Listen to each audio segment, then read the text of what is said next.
Гоё штэ. Тэгээ мэдээж энэ чи одоо худалдаа авах гэж байгаа хүмүүс бол мэдээж манай инженерүүд тийм ээ.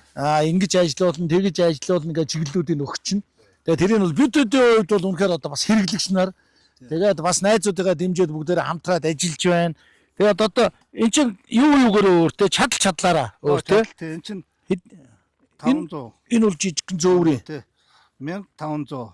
Тэгээд 3000. Энэ ингэж тараа air conditionтэй заяа.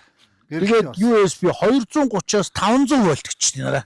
230 вольт 500 вольт гаргана. Овоодоо USB тэгээ энэ гарч идэн болчихно тий. Тэгээ USB-нүүд бүгдээрээ энэ байна. Энэ тамхины асаагаар одоо биднийхээр бол тий. За энэгээр нэлийн их оролт гаралтууд байна. Энэ бол хангалттай. Энэ бол гоё. Жакри нэг айл ер нь машин даавал явж байгаа болж шүү дээ. Тийм биз дээ. Америкчууд бол ерөөсөө эн чинь Америкт одоо 3 сая хэрэглэгчтэй гэж байгаа шүү дээ. 3 сая борлуулалт хийсэн. Тэгэхээр ч Америкт бол энэ бол одоо айл өхөнд явцдаг. Америкийнхан бол их гоё юм билээ. Тэр за гоё юм бол хүн биш болчиход байгаа юм шиг. Одоо тэгэж